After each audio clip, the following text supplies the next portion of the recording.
জবান খুলে আমার সাথে পড়ুন আউযু বিল্লাহি মিনাশ শাইতানির রাজীম বিসমিল্লাহির রাহমানির রাহিম فبأي آلاء ربكما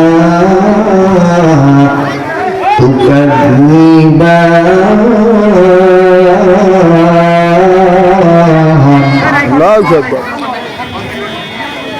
الله أكبر بسم الله الرحمن الرحيم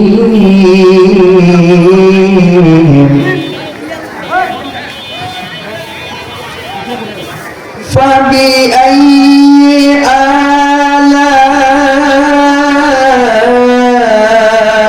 ربكما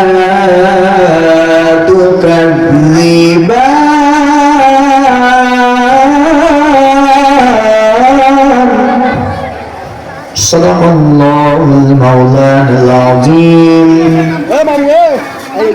قال رسول الله صلى الله عليه وسلم أول ما يحاسب به العبد يوم القيامة الصلاة إن الله وملائكته يصلون على النبي يا أيها الذين آمنوا صلوا عليه وسلموا تسليما درود إبراهيم قولي اللهم صل على محمد وعلى آل محمد كما صليت على إبراهيم وعلى آل إبراهيم إنك حميد مجيد اللهم بارك على محمد وعلى آل محمد كما باركت على إبراهيم وعلى آل إبراهيم إنك حميد مجيد শোনো শোনো ভুষপাড়াবাসী শোনো শোনো ভুষপাড়াবাসী শোনো দিয়া মন ভালো লাগলো আপনাদের এই 2 দিন তাফসীর মাহফিল আয়োজন শোনো শোনো দেশবাসী শোনো শোনো ভুষপাড়াবাসী শোনো দিয়া মন ভালো লাগলো আপনাদের এই 2 দিন তাফসীর মাহফিল আয়োজন ভালো লাগলো আপনাদের এই হাফেজ ছাত্রদের দস্তার বন্দি উপলক্ষে আয়োজন আজকের মাহফিলের প্রধান বক্তা ভাই মাওলানা মুফতি রফিকুল ইসলাম জীবন প্রতিবন্ধী উপস্থিত থাকবেন তাই আরো আছেন ভৈষপাড়াবাসী মানুষ সবাই আমরা সবাই আল্লাহর বান্দা জান্নাতে যেতে চাই আমরা সবাই নবীর উম্মত জান্নাতে যেতে চাই কারা কারা জান্নাতে যাবেন হাতে নাড়া দেন সবাই কারা কারা জান্নাতে যাবেন হাতে নাড়া দেন সবাই দিন ইসলামের পথে চলবো আল্লাহু আকবার বলেন সবাই প্রিয় বাবাজিরা দক্ষিণ দেশে ভাই ভৈষপাড়া বাইতুন নূর জামে মসজিদ হাফিজিয়া ও এতিমখানা মাদ্রাসার হাফেজ ছাত্রদের দস্তার বন্দি উপলক্ষে 2 দিন তাফসীরুল কোরআন মাহফিল আজকের মাহফিল আগামী কালকের মাহফিল আল্লাহ কবুল করুক। আওয়াজ দিয়ে বলেন আমিন। মুসলমান দেখা হলে আগে সালাম দেয়। আমরা মুসলমান যদি আগে দেখা হলে সালাম দেই, বলেন তো সালামের মধ্যে শান্তি দিবে একজন, আওয়াজ দিয়ে বলেন তিনি কে? সর্বপ্রথম দোয়া দেওয়ার আশায় ইসলামী রীতি নিয়ম অনুযায়ী সালাম দেই। মাইকের আওয়াজ যত দূর পর্যন্ত যাচ্ছে, আমার বাবাজিরা যারা যেখানে বসে আছে, কেউ বা দোকানে, কেউ বা বাজারে, কেউ বা ভেতরে, কেউ বা প্যান্ডেলের বাহিরে, আমার মা বোনগুলো বাড়িতে আছেন, সর্বপ্রথম দোয়া নেওয়ার আশায় একবার আমি সালাম দেই।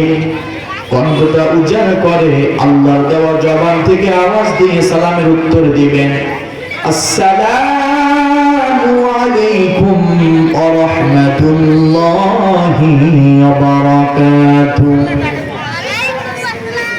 আমার প্রিয় বাবাজিরা, এই সালামের মধ্যে শান্তি আছে। এই সালাম যে বান্দা বান্দিগুলো আগে দেয়, ওই বান্দা বান্দির আমল নামায় সবদান একজন, আওয়াজ দিয়ে বলেন তিনি কে? আমাদের জাতির পিতার নাম হলো ইব্রাহিম খলিলুল্লাহ। ও বন্ধু আমার মতো যুবক ভাইরা, বাবার বয়সী বাবাজি গুলো, আমার পর্দার আলের মা বোন গুলো, মিল্লাতা আবিকুম ইব্রাহিম হুয়া সাম্মাকুমুল মুসলিমিন। আল্লাহু আকবার বলেন। আমাদের জাতির পিতার নাম হলো ইব্রাহিম খলিলুল্লাহ। আল্লাহ কয় আমার ইব্রাহিম আমার জন্য সব করতে পারে, ওই জন্য আমি নাম দিয়েছি ইব্রাহিমুল্লাহ থেকে ইব্রাহিম খলিলুল্লাহ। সুবহানাল্লাহ বলেন।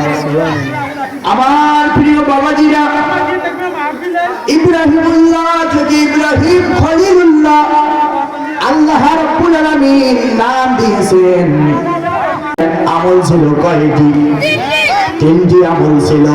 এক নম্বর আমল, ইব্রাহিম নবী যারে দেখা পাইতো তাকে আগে সালাম দিত। আওয়াজ দিয়ে বলেন সুবহানাল্লাহ। দুই নম্বর আমল ছিল, ইব্রাহিম নবী যা কিছু খাইতো আহলে সুফা ইসলামের মেহমানদেরকে ভাগ করে দিয়ে খাইতেন। আর তিন নম্বর আমল ছিল, ইব্রাহিম নবী রাতের বেলা সবাই ঘুমিয়ে যায়, ইব্রাহিম নবী রাতের বেলা তাহাজ্জুদের নামাজ পড়ে দোয়া করে। আওয়াজ দিয়ে বলি সুবহানাল্লাহ। আমার প্রিয় বাবাজিরা, ও দক্ষিণ দেশি ভাই, ভৈশা পাড়ার মানুষ, দেখেন তো ইব্রাহিমুল্লাহ থেকে ইব্রাহিম খলিলুল্লাহ আল্লাহ ভালোবেসে নাম দিলেন, কারণ আছে। আমল করতেন আগে সালাম দিতেন, কিন্তু আজকে আমাদের সালামের কোনো খবর নাই। আজকে আমরা সালাম দিতে শরম পাই, লজ্জা লাগে, শরম লাগে। কথা বলেন ঠিক না বেঠিক? বলেন তো সালাম দিলে সব আছে না নাই? আজকে সন্তান হইয়া বাবাকে সালাম দেয় না, মেয়ে হইয়া মাকে সালাম দেয় না, নাতি নাতনি হইয়া দাদা দাদিকে সালাম দেয় না, শরম লাগে। কিন্তু আল্লাহর নবী বলেন, আমি কোনো শরম নাই, আমি যার দেখা পেয়েছিলাম আগে তাকে সালাম দিয়েছিলাম। বলেন সুবহানাল্লাহ। আমার বন্ধুগণ, দেখা করে দুনিয়ার মানুষেরা, তোমরা যদি একজন অপরজনকে সালাম দাও রে, আমি আল্লাহর নাম সালাম, আর তোমাদের উভয় পক্ষে আমি রব্বুল আলামিন সালামের অর্থ শান্তি দিয়ে ভরপুর করে দিয়ে দে। তাহলে এক নাম্বার আমল হলো সালাম দেব। আওয়াজ দিয়ে বলেন কি দেব? সালাম। দুই নাম্বার আমল হলো আমরা যেটা খাবো, ইতিম অসহায় গরিব মিসকিন মানুষগুলো তালাশ করে, আহলে সুফা যারা ঘর বাড়ি ছিল না, খাবার দাবার ছিল না, তাদেরকে আমরা খাবার দেব। তাহলে বলেন তো আমাদের খাবারের মধ্যে রহমত বারাকা দান করবেন কে? আমার প্রিয় বাবাজিরা, আমার মতো যুবক ভাইরা একটু বুঝে দেন। তিন নাম্বার আমল ছিল ইব্রাহিমুল্লাহ থেকে ইব্রাহিম খলিলুল্লাহ নাম হওয়ার কারণ ইব্রাহিম নবী রাতের বেলা উঠে তাহাজ্জুদের নামাজ পড়তো। কিন্তু আজকে আমাদের এত ঘুম, এশার নামাজও নাই, আবার দেখা যায় ফজরের নামাজও নাই, আবার রাতের বেলা ঘুমাই, কিন্তু তাহাজ্জুদের নামাজের খবর নাই, আছে না নাই? কিন্তু কোন সময় যে মরণ হবে কেউ কি জানে? আমাদেরকে তাহাজ্জুদের নামাজ পড়তে হবে, আর তাহাজ্জুদের নামাজ পড়লে রব্বুল আলামিন খুশি হয়ে বান্দা বান্দির মনের খোরাক, মনের আশাগুলো পূরণ করে দিয়ে দেয়। আজকে তাহাজ্জুদের নামাজ নাই। ও আমার মা বোনেরা, কিয়ামতের দিন কঠিন মুসিবতের সময় কেউ কাউকে চিনবে না, সবাই বলবে ইয়া নাফসি ইয়া নাফসি, নিজে বাঁচি। কিয়ামতের মাঠে আপনার আমার নবী সুপারিশ করবে, শাফায়াত করবেন। কিয়ামতের মাঠে আল্লাহকে ডেকে বলবে, আল্লাহ আমার গুনাহগার উম্মতকে আপনি মাফ কইরা দেন। শেষ নবীর উম্মত যখন জাহান্নামে থাকবে, জাহান্নামের আযাব তারা সহ্য করতে পারবে না, ওই কবরে সাপ বিচ্ছু আসিবে, ওই কবরে দাউ দাউ করে আগুন জ্বলিবে। ও বাবাজি, ও আমার মা বোনেরা, ও আমার যুবক বন্ধু ভাই, ওই কবরে আমরা কেউ আযাব সহ্য করতে পারবো না। যখন জাহান্নামের আগুন এমন জোরে তাপ দিবে,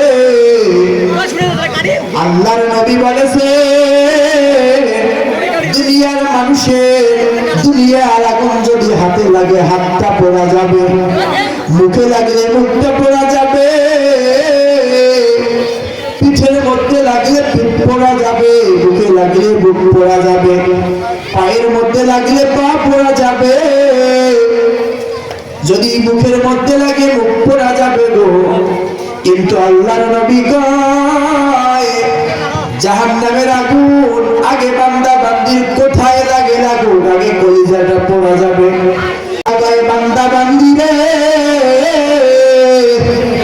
আমার আসন হলো আর রহমান ওয়ালাল আরশি ইস্তাওয়া, আমি রব্বুল আলামিন আরশে আজিমে থাকি। আরশে আজিমের পর ইনদাল সিদরাতুল মুনতাহা, ইনদাল সিদরাতুল মুনতাহার পরে বাইতুল মামুর, তারপরে সাত আসমান, এমন করে আমি সপ্তম আসমান থেকে প্রথম আসমানে চলে আসি। আল্লাহ কয় দুনিয়ার মানুষেরা, ও দুনিয়ার মানুষেরা রে, রাতের বেলা সবাই ঘুমায়, সবাই ঘুমায়, তুমি আর ঘুমাইও না, তুমি একটু ওঠো, তাহাজ্জুদের নামাজ পড়ো, আমার কাছে চাও। আল্লাহ কয় দুনিয়ার মানুষেরা রে,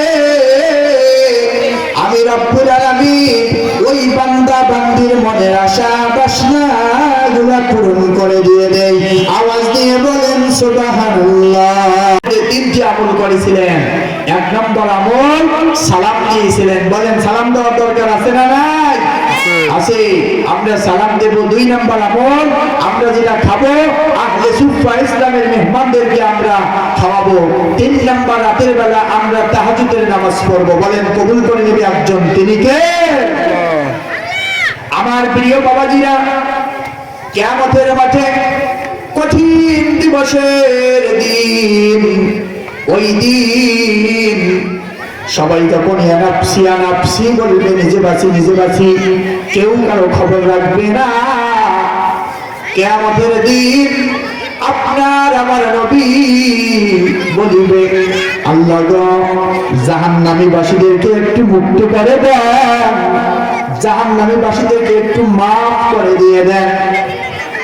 ও বন্ধু আমার, আপনার আমার নবী যখন বলবে, ও মালিক আমার উম্মতের এই আযাব তারা সহ্য করতে পারবে না, তাদের অনেক কষ্ট হয়, মালিক আমার উম্মতদেরকে আপনি মাফ করে দিয়ে দেন। আল্লাহ বলবে, জিবরাইল আর করো না দেরি, চলে যাও তাড়াতাড়ি। ও জিবরাইল জাহান্নামী বাসীদেরকে একটু পানি দিয়ে ঠান্ডা করে দিয়ে দাও। জিবরাইল বলবে, আল্লাহ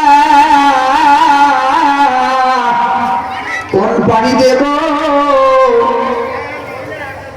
জিবরাইল যখন বলবে, জিবরাইল বলবে, আল্লাহ জান্নাতের পানি কি দেব? আল্লাহ বলবে, না জান্নাতের পানি দিও না। জিবরাইল বলবে, মালিক হাউজে কাউসারের কি পানি দেব? আল্লাহ বলবে, না। জিবরাইল বলবে, কোন পানি আমি দিয়ে দেব? আল্লাহ কয়, জিবরাইল আমি যে পানিগুলো গোপন করে রেখেছি জান্নাতের মধ্যে, ওই পানিগুলোর কথা কেউ জানে না, ওই পানিগুলোর খবর কেউ জানে না রে জিবরাইল। ও জিবরাইল জলদি করে যাও, জান্নাতের পানি না, আকাশের পানি না, জমজমের পানি না, হাউজে কাউসারের পানি না। ও জিবরাইল আমার যেই বান্দা বান্দিগুলো রাতের বেলা উঠিয়া তাহাজ্জুদের নামাজ পড়েছিল, ওযু করেছিল ঠান্ডা পানি দিয়ে, টপ টপ করে উযুর পানিগুলো পড়েছিল, নামাজ শেষ করে চোখের পানি ছেড়ে কান্না করেছিল, ও জিবরাইল ওই বান্দা বান্দির উযুর পানি আর চোখের পানি আমি বেজমিনে পড়তে দেই নাই, ওই বান্দা বান্দির উযুর পানি চোখের পানি নষ্ট হইতে দেই নাই। ও জিবরাইল আমি যত্ন করে রেখেছি জান্নাতের মধ্যে, যাও রে যাও জিবরাইল জলদি করে যাও, ওই জান্নাতের মধ্যে যেই বান্দা বান্দিগুলো তাহাজ্জুদের নামাজ পড়েছিল, রাতের বেলা ওযু করেছিল, আল্লাহর কাছে দোয়া করেছিল, চোখের পানি ছেড়েছিল, ওই পানিগুলো আমি ওখানে রেখেছি। ও জিবরাইল যাও জলদি করে ওই পানিগুলো নিয়ে আসো, জাহান্নামের মধ্যে দিয়ে দাও। যেই বান্দা বান্দিগুলো জাহান্নামের মধ্যে কষ্টে আছে, এই জান্নাতের মধ্যে যে পানিগুলো রেখেছি, এই পানিগুলো দিয়ে দাও, আর জাহান্নামী বাসীদেরকে মুক্ত করে মাফ করে দিয়ে দাও। ও বন্ধু আমার একটু খেয়াল করে, রাতের বেলা সবাই ঘুমায়, আবার কেউ জেগে জেগে তাহাজ্জুদের নামাজ পড়ে। ও বৈশে পাড়ার মা বোনেরা, ও যুবক ভাইরা, ও আমার বাবাজিরা, একটু খেয়াল করে,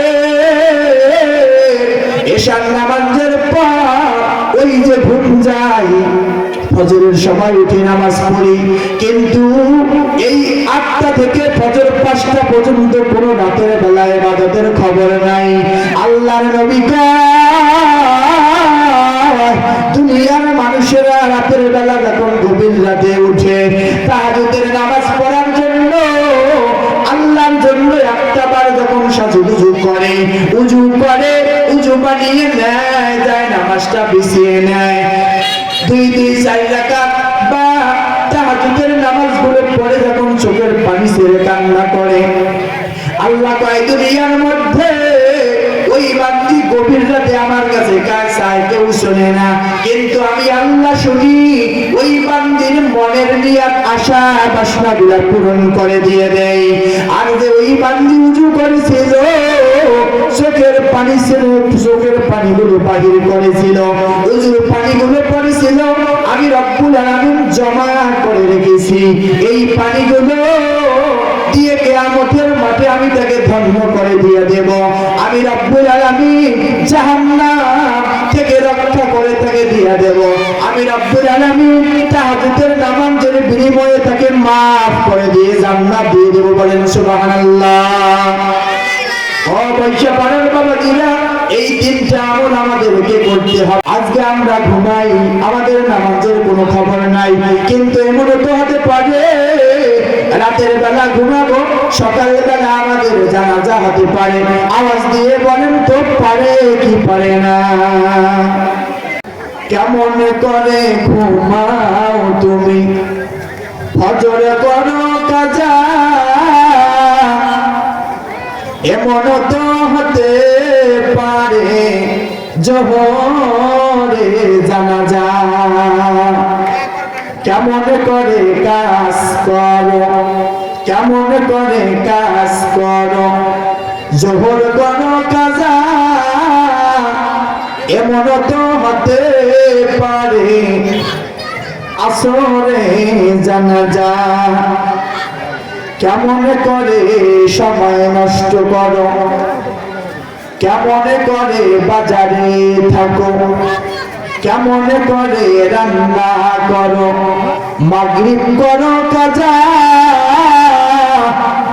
এমন তো হতে পারে এশায় জানাজা। কেমন করে গল্প করো, কেমন করে গল্প করো, কেমন করে বাজার করো, কেমন করে ঘুমাও তুমি, এশা করো কাজা,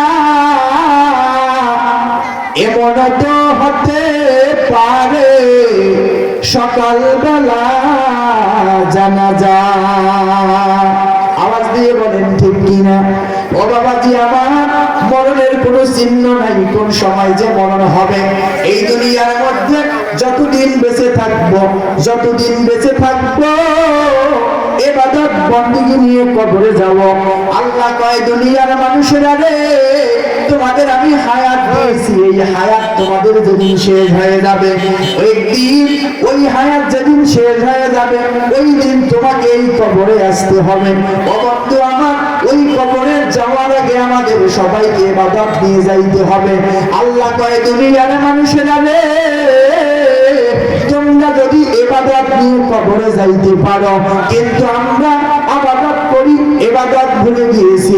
না না বাবাজি না, আমরা যদি ইবাদত বন্দেগী নিয়ে কবরে যাইতে পারি, আল্লাহ কয় বান্দারে কবরের প্রশ্নগুলো সহজ করে দিয়ে দেব। আল্লাহ কয় বান্দারে তোমার আমল দেখে আমি রব খুশি হয়ে যাব, তোমাকে আমি রব্বুল আলামিন জান্নাত পুরস্কার দিয়ে দেব। বলেন সুবহানাল্লাহ। ও বাবাজি আমার, ও বৈশা পাড়ার মানুষেরা একটু বুঝে নেন, এই দুনিয়ার মধ্যে আমাদেরকে আমল নিয়ে কবরে কিন্তু যাইতে হবে বাবা। এই দুনিয়ার মধ্যে দুনিয়া বাতিল করে দিয়ে যে ব্যক্তি আল্লাহকে ভালোবেসেছিল সে তো সফল।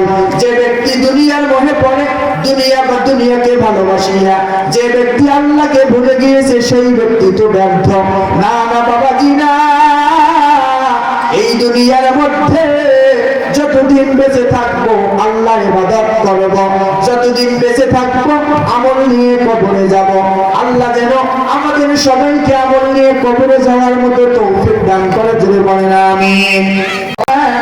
আজকে আপনারা কাজ কামের জন্য কোরআন পড়তে পারেন না, নামাজ পড়তে পারেন না, রোজা থাকতে পারেন না, ইবাদত বন্দেগী করতে পারেন না, কিন্তু দেখেন আপনার আমার নবীর বিবি হযরত খাদিজাতুল কুবরা রাদিয়াল্লাহু তাআলা আনহা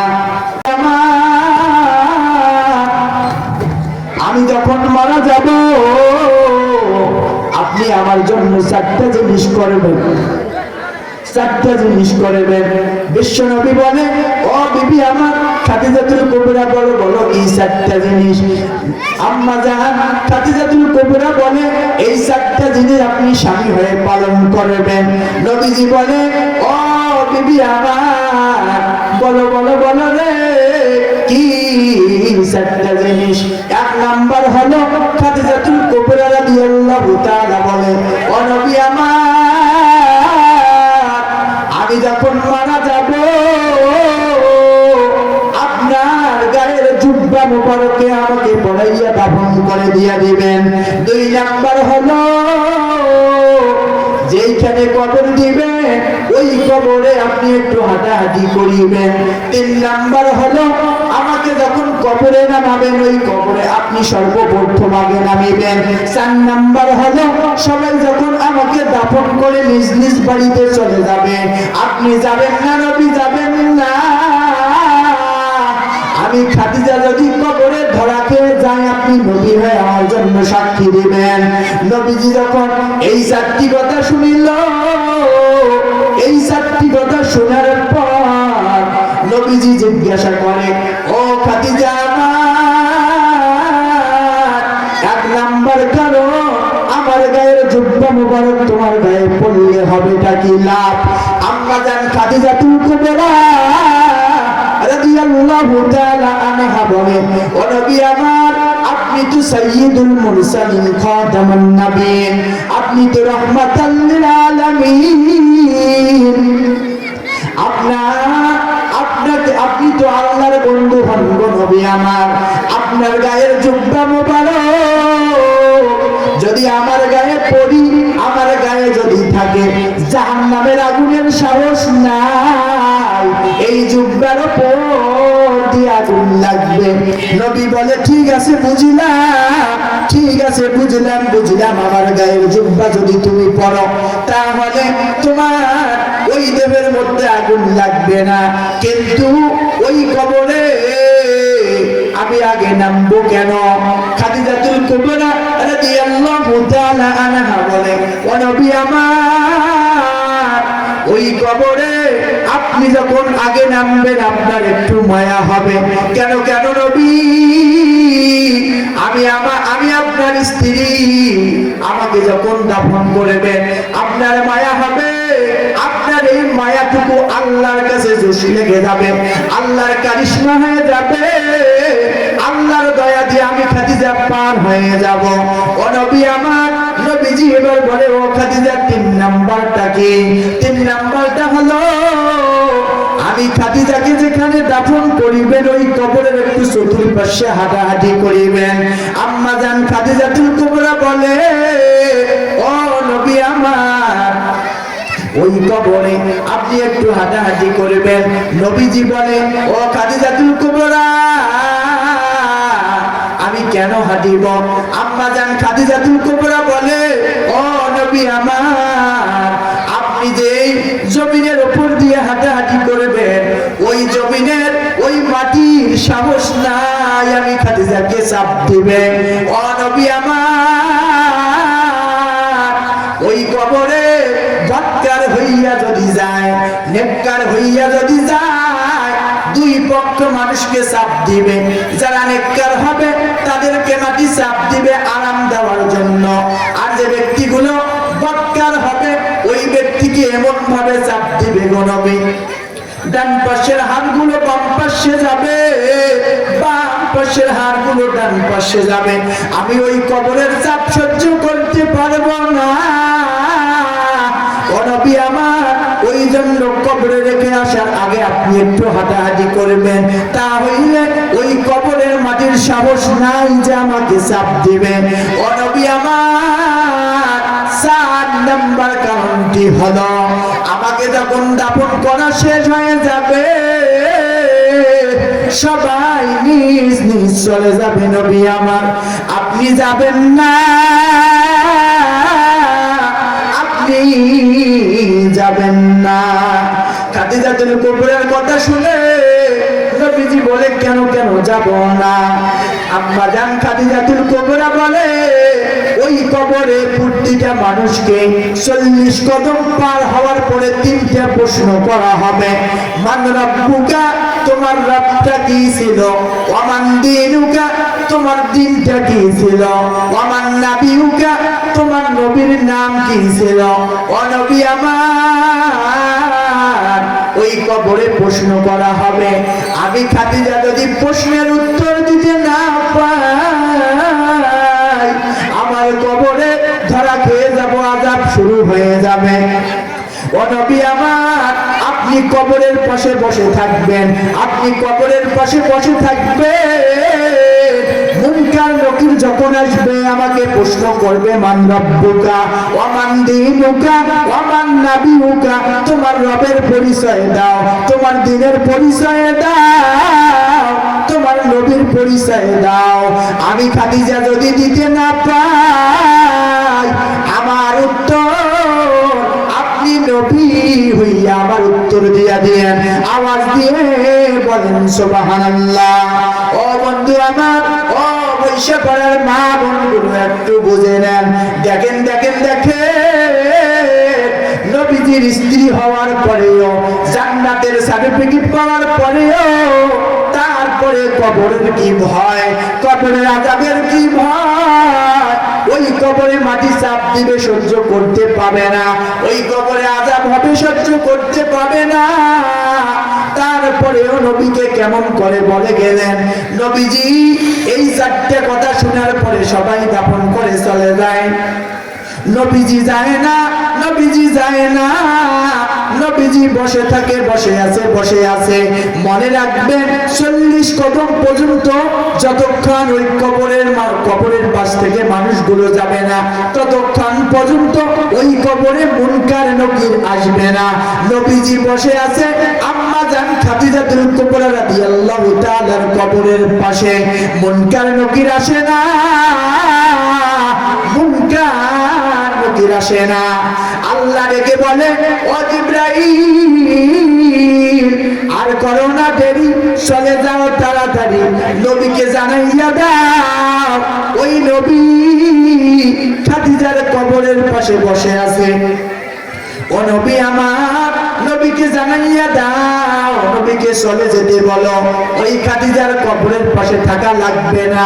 ওই খাদিজাতুল কুবরা রাদিয়াল্লাহু তাআলার জন্য, খাদিজার উত্তর দেওয়ার জন্য আমি আল্লাহ যথেষ্ট। জোরে বলেন সুবহানাল্লাহ। ও বাবাজি আমার, ও আমার মা বোনেরা, একটু বুঝে নেন। ওই কবরে আপনিও যাবেন, ওই কবরে আমিও যাব।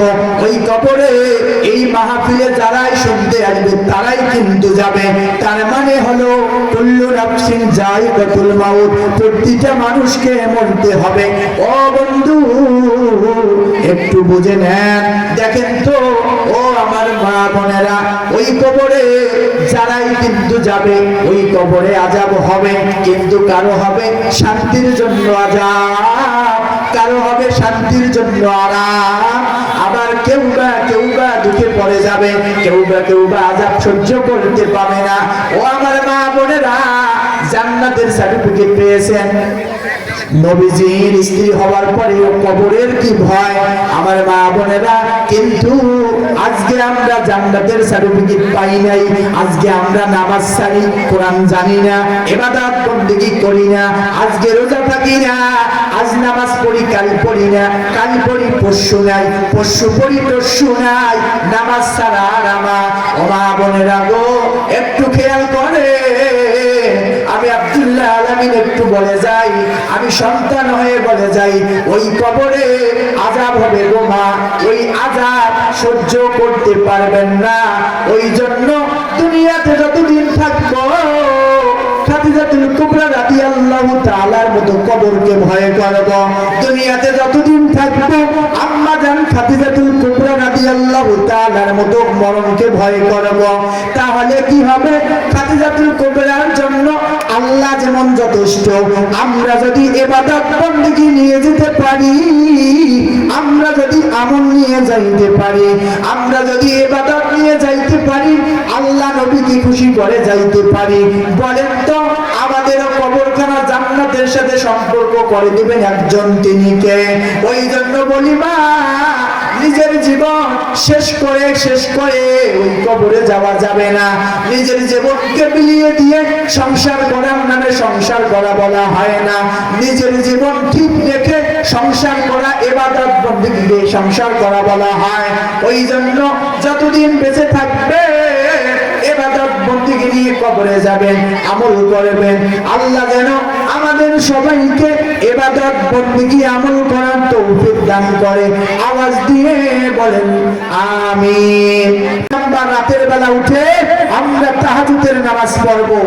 আমার মা বোনগুলো অবশ্যই সন্তানের জন্য নামাজ পড়তে পারেন না, নিজের অসুস্থতার কারণে নামাজ পড়তে পারেন না, আজকে সংসারের জন্য নামাজ পড়তে পারেন না, আজকে স্বামীর জন্য নামাজ পড়তে পারেন না, আজকে আপনি ব্যস্ততায় কাটিয়ে দেন। কিন্তু মনে রাখবেন, এই দুনিয়ার মধ্যে আপনার আমার মতো কত মানুষ কবরে গেল আর কোনোদিন ফিরে আসে নাই। আপনাকে মা হযরত আসিয়ার মতো হওয়া লাগবে, আপনাকে খাদিজাতুল কুবরার মতো হওয়া লাগবে, আপনাকে রাবিয়া বসরির মতো হওয়া লাগবে, আপনাকে সুমাইয়ার মতো হওয়া লাগবে, আপনাকে মা ফাতেমার মতো হওয়া লাগবে। আমার প্রিয় মা বোনগুলো, অবশ্যই আপনারা ইবাদত বন্দেগী করবে।